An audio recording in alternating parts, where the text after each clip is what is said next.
All right, ladies and gentlemen, so I'm going to try to make a video here. I'm finally not feverish anymore. I'm pretty much 100% confirmed at this point that I'm sick with COVID. At first, I thought I had a cold, but damn, man, that cold is come and gone. That throat cold is come and gone, and I'm still coughing stuff out the lungs, and so I'm not exactly healthy right now, but it is what it is. But I wanted to make a video on Classic Plus. This is Season of Discovery, obviously. I wanted to make a video on Classic Plus and what my ideas of, or I should say, yeah, it can't be deleted because the mail stuff. So I guess I'll delete this at the end of the video. All right, cool. I just wanted to start the video with me deleting my SoD characters so you can see how serious I am. But we really got to get this kind of going here as a thumbnail. All right, so I've thought a lot about what makes Classic WoW great. One of my most downvoted videos of all time was my why Classic World of Warcraft is better than TBC. At the time I made that video, everyone was theorizing that TBC could be even better than Classic World of Warcraft, and it would be more successful than Classic World of Warcraft. And I was basically like, you people are absolutely nuts.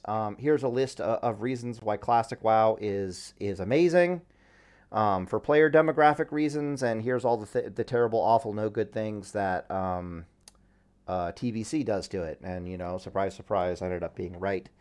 So what I find fascinating about talking about how to make MMORPGs successful is that it has a strong correlation with my political and economic philosophical background. Literally, I'm a degreed political economic, socioeconomic political philosopher. There we go. What does that mean? Well, that means that my job in politics is to sit around and think about how to make better political systems to make a wide range of people happy, especially when their desires are somewhat mutually exclusive against each other, if that makes any sense. Economics is its own animal, but you can't have a good political system without having a good economic system, right? And what fascinates me about MMORPGs in general is just how much overlap there is between making your MMORPG player base happy and having a good economy in the game and all that stuff than there is with politics, if that makes any sense. To me, it's like a much simpler crossword puzzle to solve than actual, real world political problems. I've done a bunch of writings, and I have a bunch of political theories that I'll probably publish one of these days. But for right now, we're working on Classic Plus here. So one of the reasons I want to take a break, or I'm deleting my characters from Season of Discovery, is I really need to take a 6-month break from Classic World of Warcraft, or I'm going to be burned out come Classic Plus. And subsequently, I'm going to be absolutely useless to anybody come Classic Plus. What I'm going to do in that time period, I have a list of things I need to do. I got to make my own video game for Roblox this winter.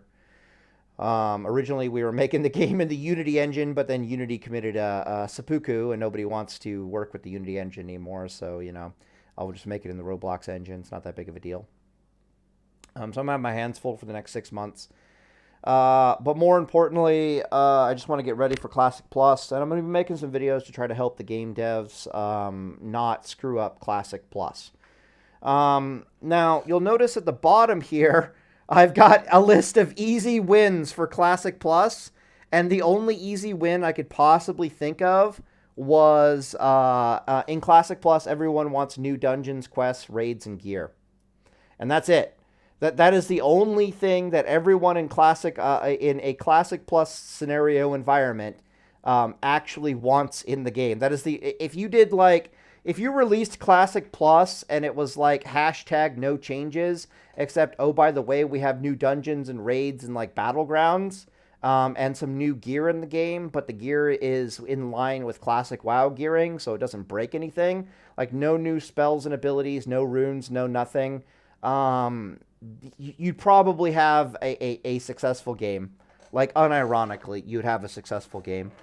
But is it the best game that we could make? Probably not. We could probably do it better, but that's like your only real easy freebie win. That's your only real layup in all this. Is it's classic but with new content, like unironically, which is kind of sad.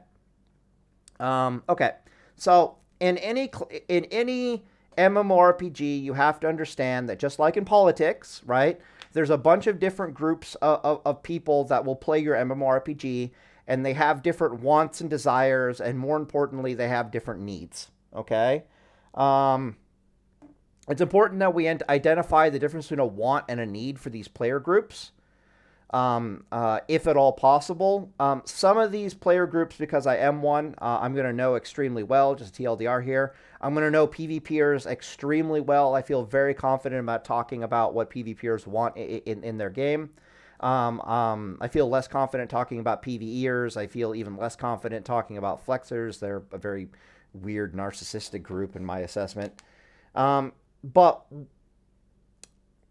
what makes classic World of Warcraft one of the greatest MMORPGs of all time is that she is almost custom designed to cater to just like a well-designed political system. She makes the most people happy as possible while upsetting the fewest amount of people as possible. So, for example, Classic WoW Classic WoW can always be made better for any one of these groups, but at the same time, it's not pissing off any one of these groups enough that they actually want to quit the game, if that makes any sense. So TBC is a better game than Classic WoW, but only for like 3 out of 5 of the groups of people that play Classic World of Warcraft. It's significantly worse for 2 out of 5, which is just bad MMORPG game design. It's bad political game design. If you are gaining in one area at the you're making one group happier directly at the expense of another group. That is something that you need to avoid like a plague. Heck, I made a video on trying to methodize good MMORPG game design, like a short list of things that you can follow, blah, blah, blah, blah, blah. But this is more in detail. All right, so if I'm making a good MMORPG game, or if I'm trying not to screw up one of the best MMORPGs of all time, but expand upon it, and if I want Classic Plus to be a success, the first pit stop I'm going to make is I need to understand my player base in greater detail. I need to understand the PvPers, like what's going to make them happy, what are their wants, what are their needs, what's going to royally piss them off. I need to understand my PvEers, what they want, my levelers, my farmers, people who engage with economics, my flexers, and my challenge seekers. As a general rule, the vast majority of people, as this pie chart shows, the vast majority of your players are PvEers. The second highest level group are the PvPers. I would estimate that, again, Blizzard's going to have better demographics than I will, but I'd estimate that about 50% of your player base are PvEers. About a third of your player base are PvPers. So at that point, you're looking at 50% plus 33%. You're looking at like almost 85% of your player base can be slotted into a PvEer or a PvPer. And then the remaining like 15% are your challenge mode seekers, and your levelers and your flexers. Like, unironically, the vast majority of your player base in a MMORPG are going to fall into the PvPer or the PvEer category. And we'll talk about what makes them different here in a second. This is interesting to note because by far your most vocal community screaming for changes, your rabid fans of your games are not going to fall within the PvE, are not going to fall within like the 90 percentile of your average player experience. Most people who are vocal about the game are challenge seekers, they are flexers, or they are PvPers. And that's interesting if you stop and think about it psychologically, okay? Because what is a PvPer if not a combination of a flexer and a challenge seeker? There's actually a very strong overlap between PvPers and flexers and challenge seekers. Flexers and challenge seekers are basically the PvP, they're the PvE equivalent of a PvPer. PvPers, by their very nature, are challenge seekers and are flexers, right? There is no greater flex than me kicking the crap out of you in open world PvP, right? I don't need some shiny piece of gear to show you that I'm better than you. I just beat the shit out of you. Obviously, I'm better, right? Also, there's going to be no greater challenge in any MMORPG than PvP. It's very difficult to get PvE challenge up to anywhere near the levels that PvP has. So PvPers, by their very nature, are flexers and challenge seekers, but they're kind of like extremely low maintenance flexers and challenge seekers, unless you completely screwed up your PvP system, in which case they're going to be extraordinarily high maintenance flexers and challenge seekers. But anyways, the point here is that first pit stop is to identify what the vast majority of our players even are, what they want out of the game, and then to list them out. And because we're listing them out, we can start seeing things that are mutually exclusive with one another. So, for example, down here, flexers, they often want exclusive access to BIS gear in the game, gotten only through challenge content. So the flexers want the ability to be like, they'll say things like, why can't the most difficult content in the game also drop the best gear in the game? The answer to that is, well, if it's difficult content, that means that only 10% of the player base can beat it, which means that only 10% of the player base can have access to the best gear in the best possible gear in the game. Which means you're going to piss off something silly like 90% of the player base that does not have access to that gear. Meanwhile, you could just as easily make flexers happy through cosmetic rewards, right? So they literally, if you look at the first two wants, want a way to be able to show visually that they are better than you. Let's zoom in on this really fast here. We get the idea with the rest of it. They want to be able to show a way that they're better than you. You can do that through cosmetic rewards or through exclusive gear. Exclusive gear or titles are literally just cosmetic rewards with some extra stuff that pisses people off. Nobody's upset if they have they get cosmetic rewards for completing challenge mode content. Nobody really cares that they have special unique mounts that God knows how they got a hold of them. Nobody really cares. Only the flexers care, and then other flexers care, and it's just weird. These people are very strange, and I struggle to understand them, to be perfectly honest with you. But the point is that if you do give them exclusive access to the best possible gear in the game, very quickly, nobody becomes happy. Not even the flexers end up being happy. Now, here's the kicker, right? The vast majority of flexers are actually only in the 80th percentile for how skilled of players they are. Like, unironically.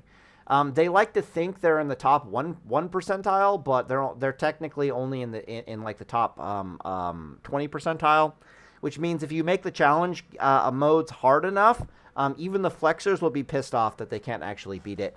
And they'll whine, and they'll complain, and they'll quit the game. They'll make excuses and stuff, and their narcissism and their ego gets hurt. They're a very weird bunch. I don't know what to tell you. I think if you're catering to flexers in your game, outside of giving them cosmetic rewards, it's a huge mistake, to be perfectly honest with you. So I don't want to bury the lead here. The lead here is that the more I think about it, the more I'm convinced that the only way forward, other than to go with the easy win option, is to have a separation of church and state. What I mean by this is, in classic World of Warcraft, you would have almost no changes to the open world, like hashtag 99% no changes. You do not change the leveling experience in classic World of Warcraft. You do not change the open world experience in World of Warcraft, especially on the PvP servers. So that includes like through the real system or through daily systems. Make it so people have to be out in a hostile open world. Either it's hostile on the PvE servers, it's hostile because the mobs are challenging to deal with. On a PvP server, it's hostile because it's a damn PvP server, right?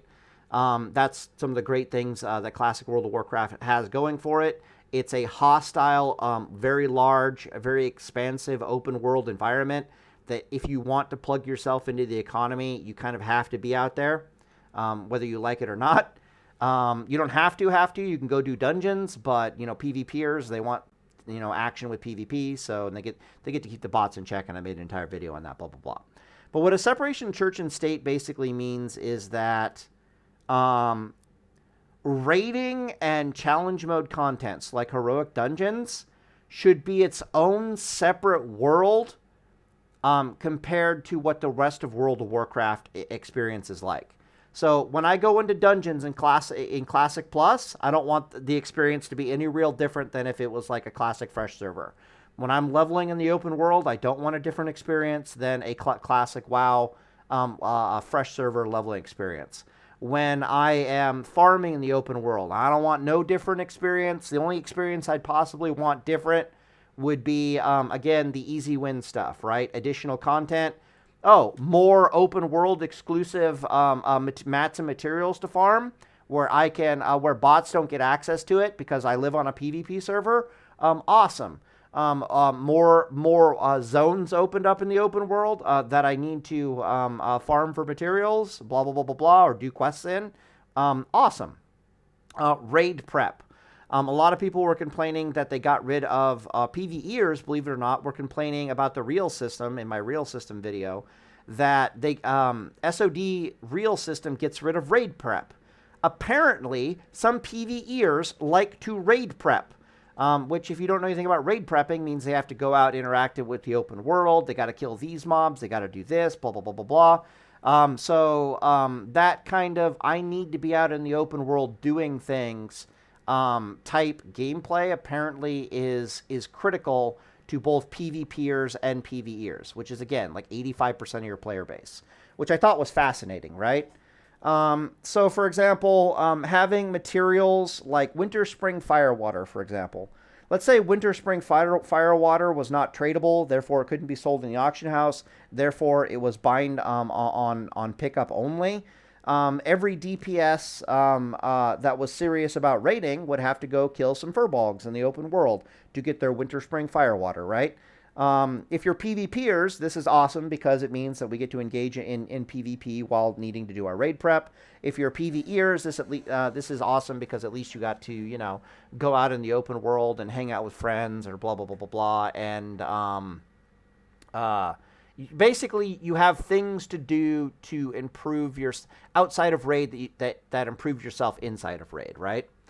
Apparently, that's a big deal. I'm not a PvEer, so to me that sounds weird. But I'm literally quitting SOD as a PvPer because the real system makes it so that there's no reason for me to farm in the open world. My best economic option by far is to go do fucking dungeons. But I'm a PvP. I'm not going to get in a fucking PvP in a goddamn dungeon. But I really enjoy farming the open world and plugging myself into the economy in the open world in World of Warcraft on a PvP server because I know that every hour that I'm farming, I'm going to get into like 2 or 3 high-level 1v1s.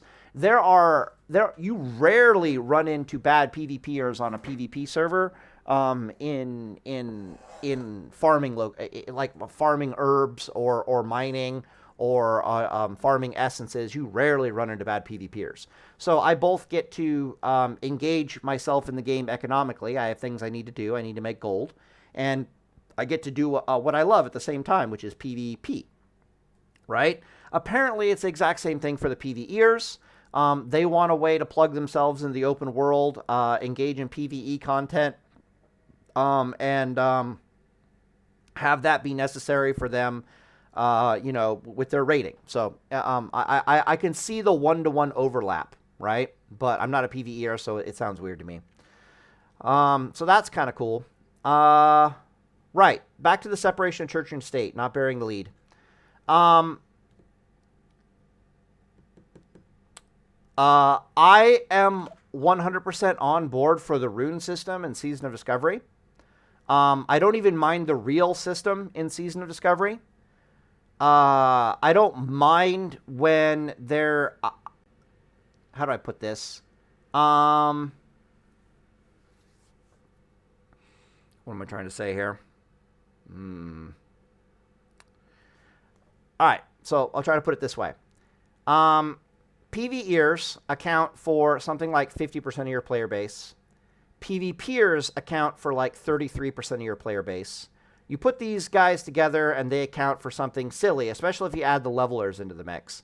You put these guys together and they account for something silly like 90% of your player base, or like 85%. Yeah, honestly, like 90% of your player base. And no, I'm not joking. Let's just say 85 for the sake of argument, right? These three groups right here account for 85% of your player base. So if you're not doing things to make these guys happy, we're killing our game. We're ripping it out at the roots. We're doing something terrible and awful, right?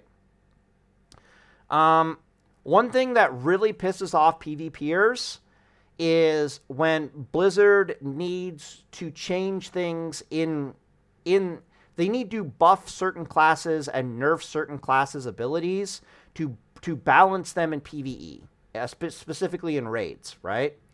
That pisses off the PvPers because it can it causes PvP gameplay to go completely out of whack.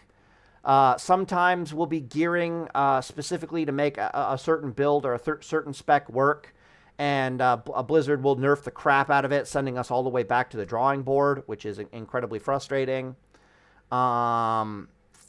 Blizzard often isn't very good at balancing PvP, so sometimes they'll do annoying things like buff this thing over here by 300%, and then wonder why everything starts blowing the fuck up in PvP, and everyone starts complaining that they're dying left, right, and center, and how much PvP sucks, right? A separation of church and state immediately fixes all of that.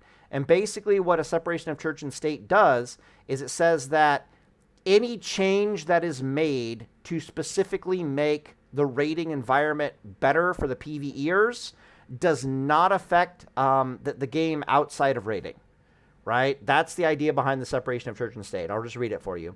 Separation of church and state equals abilities work differently in raid content and heroic, aka challenge mode content, than they do in the open world, leveling, or dungeons, or normal dungeons.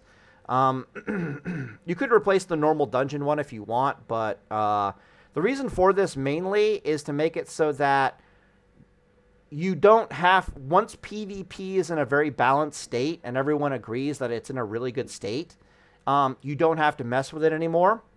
And instead, Blizzard has the capability to constantly tweak rating and PvEer happiness levels, while at the same time not screwing with either the levelers, because they don't like it when things get buffed and nerfed and nerfed and buffed, or the PvEers, because they don't really like it when things get buffed and nerfed and nerfed and buffed, right?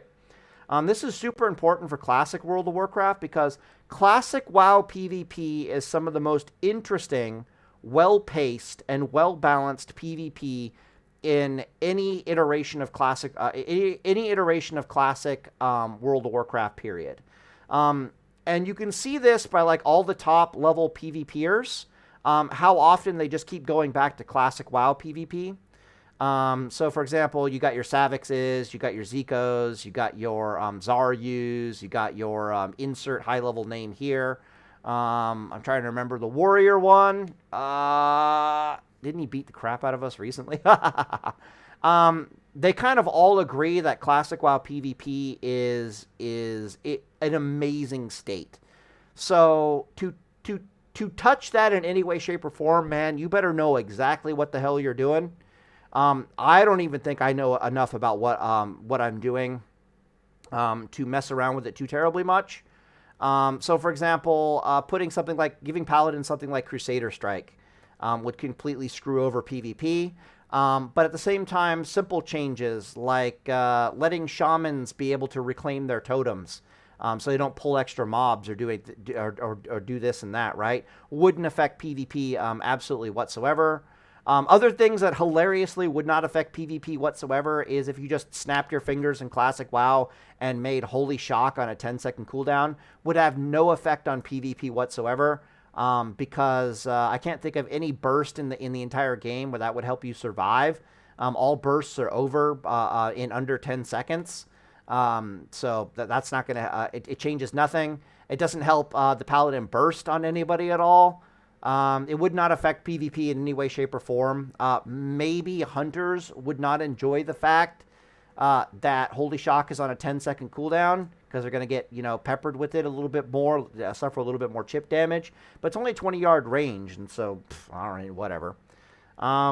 Yeah, so there's some changes you can make to Classic World of Warcraft that won't affect PvP at all. But generally speaking, the sheer act of putting new dungeons and new quests and new gear in the game is going to change PvP. And probably not for the worst, believe it or not, which is perfectly fine. But the more I think about it, the more I'm convinced that a separation of church and state is 100% needed. Because otherwise, any buff or any nerf you give to the PvEers to make them happy is going to basically bitch slap the PvPers and the levelers at the same time, which combined, those two demographics make up something stupid like 40% of your player base. And it's just going to be this constant back and forth of buffing and nerfing and buffing and nerfing. You're just going to be smacking the PvPers and the levelers back and forth, left, right, and center, which I don't think is a great idea because that's 40% of your player base. The moment you implement a separation of church and state system is the moment it becomes incredibly easy to make the PvEers happy, incredibly easy to keep the levelers happy, and incredibly easy to keep the PvPers happy, right? And that right there is like the vast majority of success of a Classic Plus has already been achieved. Because right there, we're looking at 85% of the player base that we've already found a way to make them happy, to be able to tweak the game to make each side even happier, while at the same time, because of the separation of church and state, any changes made to make the levelers happier or the PvPers happier or the PvEers happier will not affect the other one and vice versa. Right? Follow me on that? Cool. The last thing to keep in mind here are the flexors and the challenge seekers. Very easy to make the challenge seekers happy. Just put content in the game that only 10% of the player base can actually beat, and then link it to a cosmetic reward, not an actual cosmetic or a title reward, not an actual weapon-based reward, because that'll piss off everybody else. It'll piss off the PvPers. It'll piss off the PvEers. It'll make everyone super unhappy if you're giving them access to the best loot in the entire game. And of course, the flexors are easily made happy if you put really hard content in the game, and then give them access to basically the challenge seekers don't need a cosmetic reward. They just need hard content to exist in the game, and they're perfectly happy. The flexors do actually need some visual indicator that they're better than you. So they both need the challenge content in the game, and they need it to come with some kind of a cosmetic reward at a minimum, right? But again, if you try to appeal to them a little bit too much, and you start giving them exclusive access to weapons and gear, that's where you're going to piss off 90% of the other player base. All right, let's talk levelers. There's actually something that needs to be talked about for the levelers. Keep in mind that in all three of these cases, PvPers, PvEers, and levelers, all three of these demographics need, okay, not a want, but a need. They need a hostile open world where your gearing matters, right? PvEers, believe it or not, I'm not 100% sure about that for PvEers, but I know that for PvPers, I'll just speak for PvPers, right? It might sound weird that PvPers want a hostile open world, and we're talking about the mobs. We want the mobs to be challenging in the open world, but PvPers actually kind of want that. because that's our only real. Without that, how do I put this? Like, let's say I'm farming a group of mobs in the open world alone by myself, and then like 2 or 3 horde players show up and kick me out of the farming area. Okay, cool. Um, the reason why you want the mobs to be difficult and hostile to deal with is um, that's my only way back into the farming area is to come back when those 2 to 3 horde players kicked me out of that farming area when they're low life and low mana. And the only way they're ever going to get low life or low mana is if the mobs are challenging enough in the open world to get them low life and low mana. What ends up happening then is I'll fight them. I might win. I might not win. But I'm such a nuisance and such a distraction in fighting them that I'm slowing down their farm so much that eventually they just kind of let me exist. They let me farm alongside them, even though they otherwise wouldn't be allowing that. In Season of Discovery, you absolutely never see that happening because the mobs are so non-threatening. They don't lower the HP bar of the other PvPers. They don't even lower the mana bar of the other PvPers. They don't even stress them on major CDs or abilities, so that they're every time I try to engage them in a 2v1 I don't want to use the word challenge, to contest the farming rights to an area. It's going to be like a 2v1 duel over and over again, whether I like it or not. And that's actually hurts the open world PvP experience, but believe it or not. Yeah, so in classic World of Warcraft, you'd often see like there's 2 horde farming over there, and then there's also 1 alliance player farming over there, and you're like, I wonder how the hell that happened. Well, how that happened was a bunch of PvP happened, and we kind of learned that we don't want to mess with each other, and we'll just, go do our own little farming experience. Interestingly, on PvP servers, you kind of enter a kind of deal with the other PvPers. This is one of the fascinating things about being on a PvP server if you're farming a location, right? Let's say I'm farming a location with these other 2 horde player who are friends. They're allied with each other. And they're allowing me to do it because we've already gone through the song and dance of what's going to happen if they don't allow me to PvP. I mean, my bad, to farm this area. If another alliance player shows up, I'm not allowed to help him, right? I don't even want him there. I don't want to share these resources with him. It's up to the horde players to beat him up and send him packing, go farm someplace else. If another horde player shows up, the exact opposite happens, right? It's my job to beat the tar out of the horde player and to shoo them away from the farming area, and it's the other 2 horde players' job not to help that guy while I'm beating him up and shooing him out of the area. And it's just a very interesting dynamic. The easiest way to make the PvPers happy is just to have more farming areas in the open world where PvP and these weird interactions of PvP can transpire. All right, you follow me on that? And of course, the PvEers will be super happy about that as well. But any mats you get from the open world that you need to use in raid, they have to be bind on pickup. Otherwise, it'll just be bot infested on like the PvE servers. All right, let's talk levelers here really fast. My bad. I'm going blathering away about the PvP experience. Levelers. Levelers, for similar reasons, want like a hostile open world. PvPers want, PvEers want that hostile open world. They want the mobs to be threatening, just because it makes them feel good to get stronger and stronger and stronger, and to be able to farm better and better and better in the open world, right? It's the raid prep takes faster. The gear matters. All of this kind of well, for PvEers is a little bit better. The theme with PvEers and levelers here is going to be gear matters, gear matters, gear matters, gear matters. And the only way you can get them to feel that their gear matters is to make the mobs punch you in the dick when you don't have good gear, right? The levelers want a difficult time and consuming leveling experience. They want the gear to matter. That goes hand in hand with the difficult and time consuming leveling experience. They want more questing, and they want leveling through questing and being in the open world to be significantly more efficient than dungeon spam. They also want a hostile open world. The PvEers, I think, also want a more hostile open world because, again, that just makes gear matter. They also want to be forced into that open world. They don't want to be crunched into dungeons all the time, believe it or not. Some people, this thing right here, want difficult and time-consuming leveling process. Is somewhat anathema to what PvEers, PvPers, flexers, and even challenge moders want.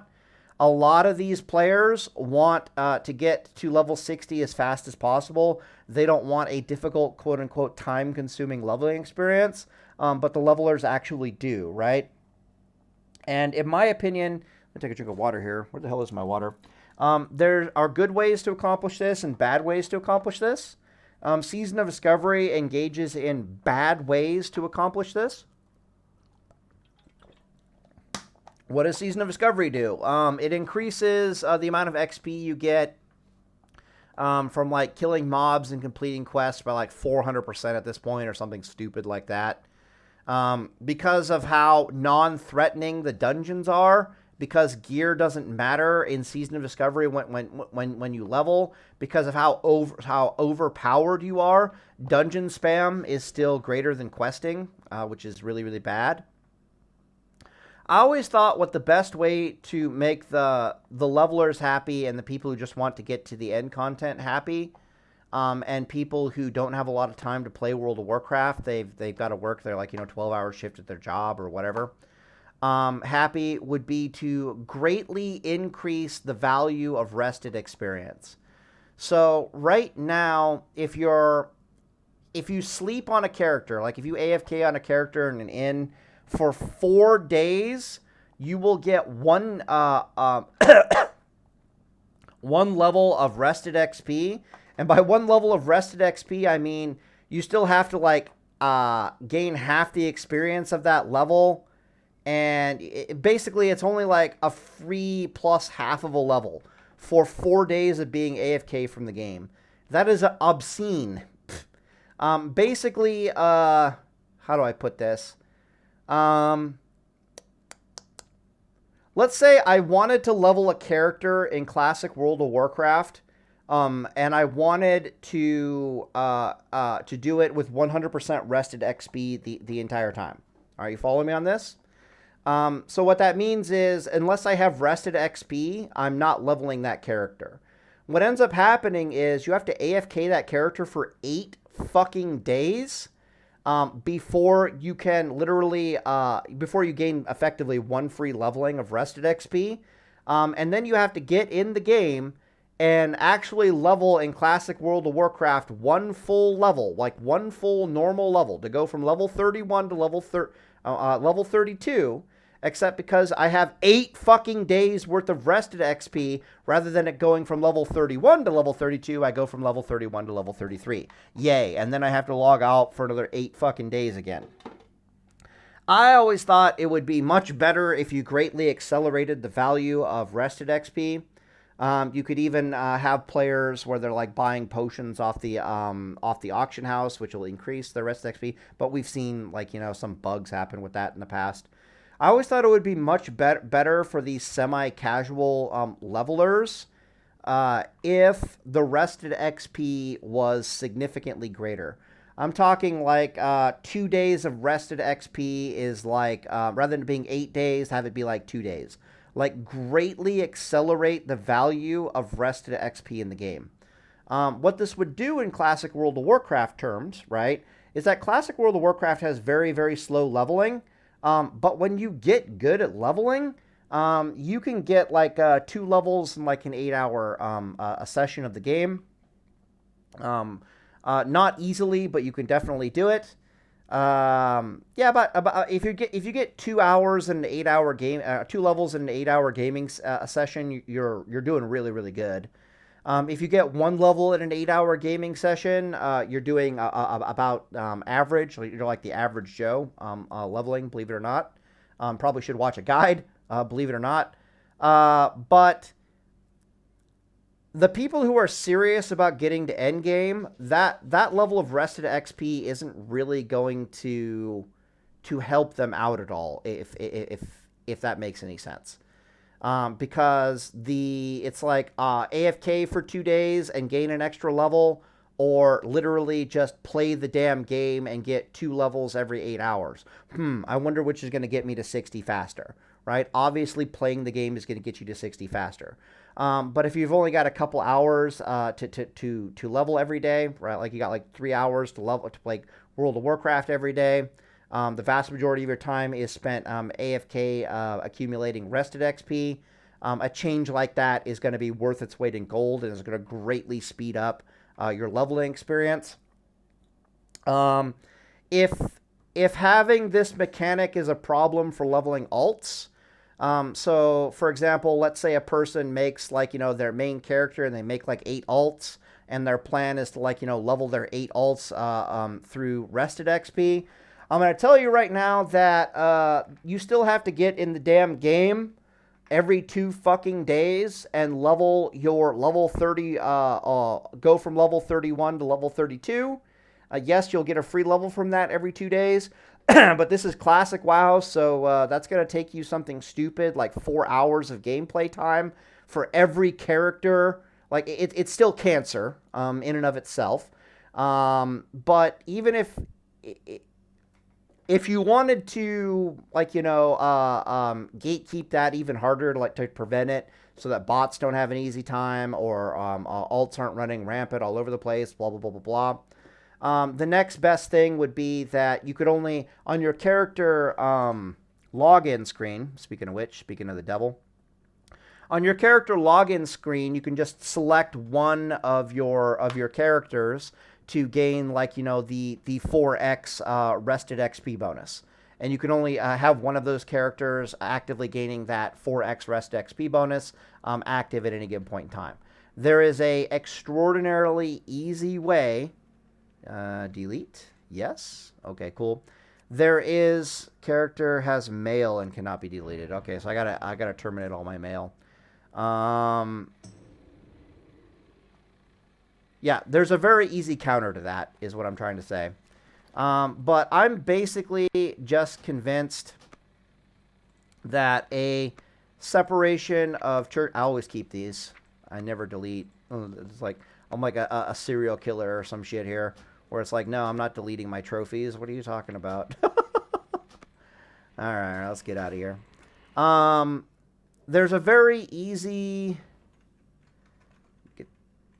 Yeah, so there's very easy ways to get around that. But the PvE levelers are going to want they're going to want gear to matter. They're going to want they're going to want all the things that classic WoW does amazingly well. And they're going to kind of want it not to be touched with, which is why your one and only easy layup is delete. Your one and only easy layup in Season of Discovery, as near as Classic Plus as I could tell, is just like new items and new content, and literally hashtag 99% no changes. But I don't like that game idea. I think it can be done better. I don't think the devs are going to be very happy with that at all, because I've eventually come to the conclusion that I need, in these player demographics that I'm blathering away about, I also need to account for the fact that the game devs actually exist, and the game devs have wants and needs. Part of that is, to have a job. But they also have their own wants and needs, and to just yell at them and say, yo, dog, just give me a Classic Plus with, new dungeons, new quests, new raids, and new gear, and change nothing else, isn't going to fly with the game devs. So the next best thing to do, of course, is a separation of church and state. That gives them one hell of a playground to play with in the raid content and in the heroic dungeons. But generally speaking, I would stay the hell away from PvP. I would stay the hell away from the open world. The only changes that are even remotely good to have in the open world would be more exclusive items that can only be farmed in the open world. Make them anti-bot for one way or the other. Like literally, what you could do is on the PvP servers. On the PvP servers, you make the mats bind on equip, right? Or bind on usage, or you make them auction house tradable. Why is this? Because no bots are going to be in the open world on a fucking PvP server. They're going to get murdered by the PvEers. Okay, so you can have all kinds of mats in the game, farmable by human players on PvP servers. They will 100% take care of the bots. Easy peasy lemon squeezy. On PvE servers, it's highly advised that you make those materials non-tradable. And I'm not joking. That'll probably make the PvEers much happier because it means that the bots cannot possibly get access to them. And it gives them content to do, PvE content to do in, like, the open world. Oh, I guess he won't recognize me because I'm not on Pally time. There's a wall guy right here. Right,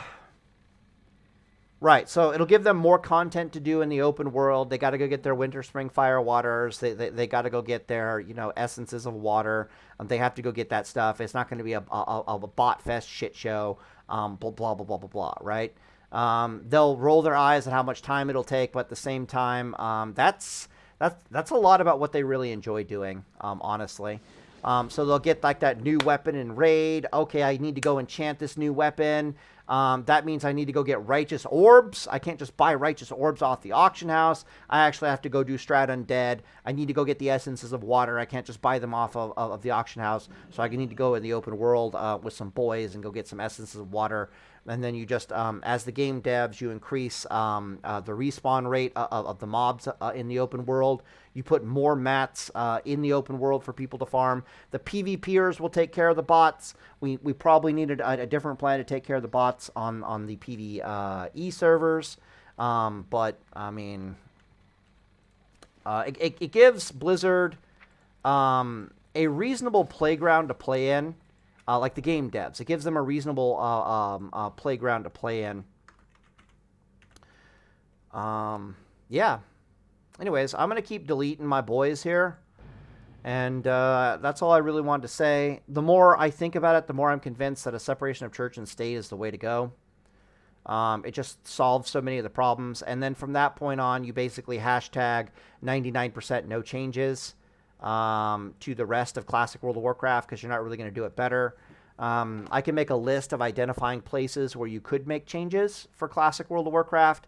All kinds of open world changes are possible as long as you're adhering to the fact that you're not really messing with PvP too terribly much.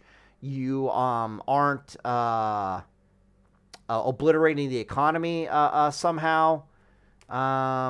What else is there to say about open world changes? I'm looking forward, literally, again, this is the easiest layup in the world, right?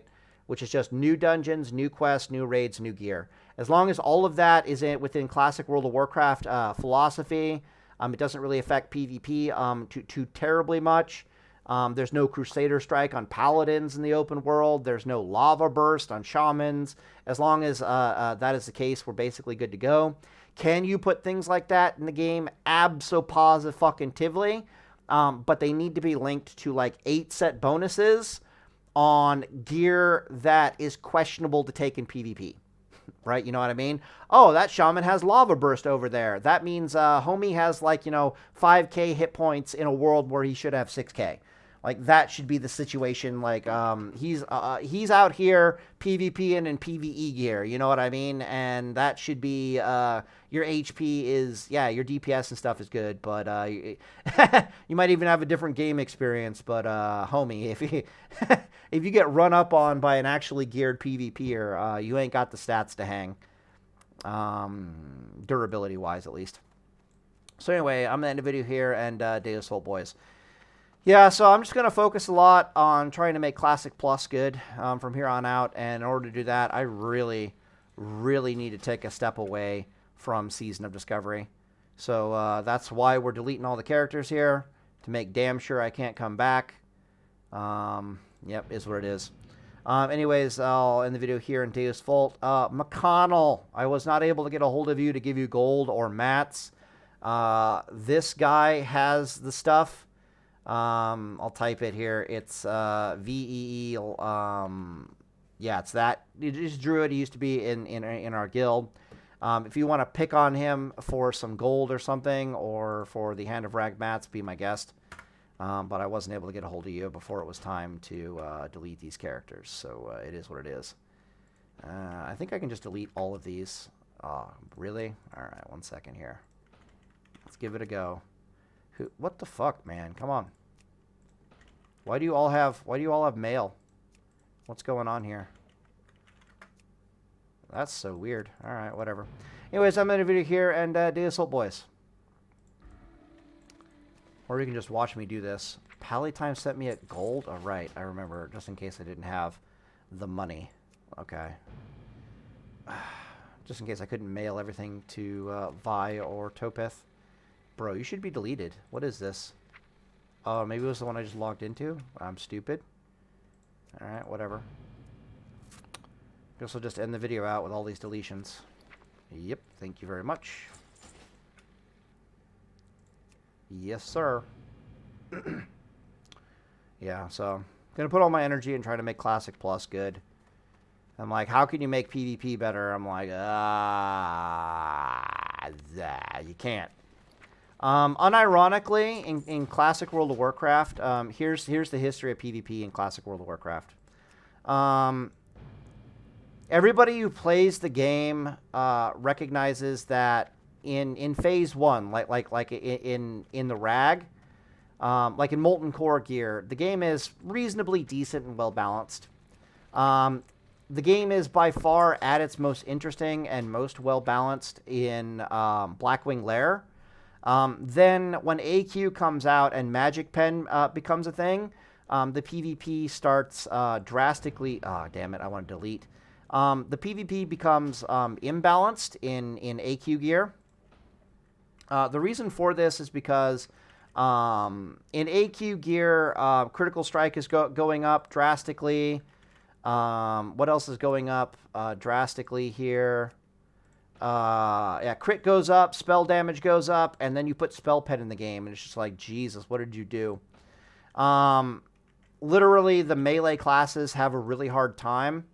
PvP ends up being heavily dominated by the casters. The casters just kind of go Super Saiyan in the AQ gear.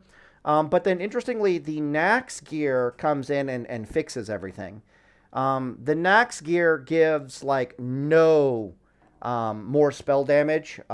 They increase spell damage of casters by almost nothing compared to AQ gear, compared to Tier 2 gear, compared to Blackwing Lair gear. They're like, okay, we're done increasing spell damage in the game. That was a terrible idea.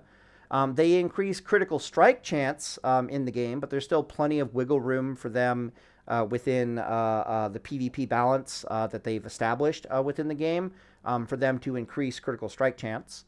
And then they greatly increase the HP levels of like all the melee classes. So, for example, HP in Blackwing Lair is like 5,100 to like 5,400 for a paladin at least. By the time you're in Nax gear,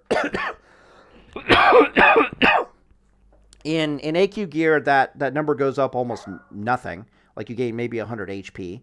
But then by the time you're in Nax gear, you have like you have like 400, 500 additional HP. You're running around between like 5,800 and like 6,000 HP. Whereas in like AQ, maybe you have like 5,400 HP. So they increase the amount of thickness of the HP on the melee classes by a substantial degree. They also give, since most of that was accomplished through, like, you know, Might of the Scourge and Libram's enchants and whatnot, even the spellcasters can sacrifice DPS to go up like plus 300 HP, which a lot of them do in PvP, so they don't get bursted out of existence. But the game is incredibly well balanced at those particular points in the game. I think good HP levels in Molten Core gear is like 5. If you have 4,400 HP, you're doing fine. Anything above 4,400, you're doing really, really good. I think tier 1 on a paladin's like you're running around like 4,800 HP. That's more than enough to survive just about any burst in the game, which is what you want. You want it so that people can easily survive